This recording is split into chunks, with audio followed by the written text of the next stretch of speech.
যে যত বেশি ভোটে জেতাবে সেই অঞ্চলের মানুষকে তত বেশি ভালোবাসা দেবে, এটাই পুরস্কার।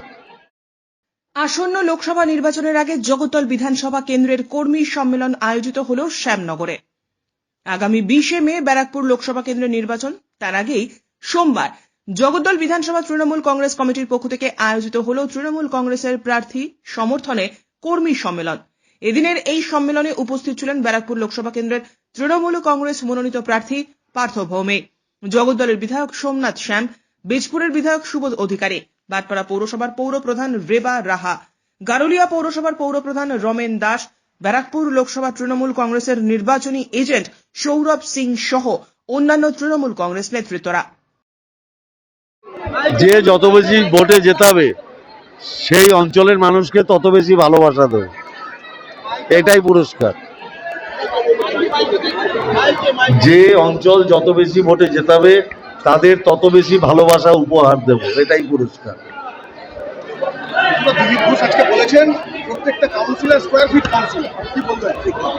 মানে দিলীপ বাবুরা যে সমস্ত লোকের সাথে মেশেন, বিজেপির যে সমস্ত কাউন্সিলর, তারাও স্কোয়ার ফিট কাউন্সিলর বলে ওনার মধ্যে ওই ধারণাটাই ঢুকে গেছে।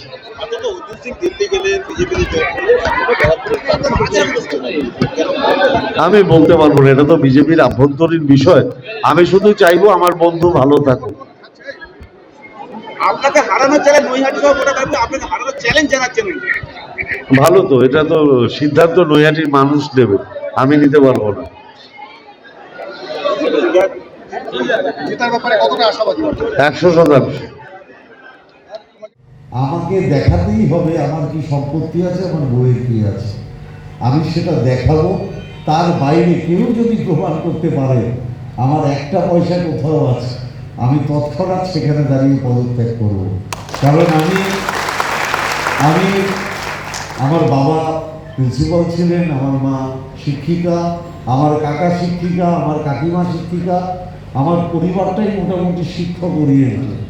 আমি যে শিক্ষাটা ছোটবেলা থেকে পেয়েছি, আমি এটুকু নিশ্চিত জানি যে আমি যদি কোনো রকম অন্যায় কিছু করি তাহলে সেই অন্যায়টা অন্য লোক বলার আগে আমি নিজে স্বীকার করে পদত্যাগ করব। আমি দায়িত্ব নিয়ে বলতে পারি। শ্যামনগর থেকে হিমাদ্রি শেখর ভট্টের প্রতিবেদন, চ্যানেল 24/7।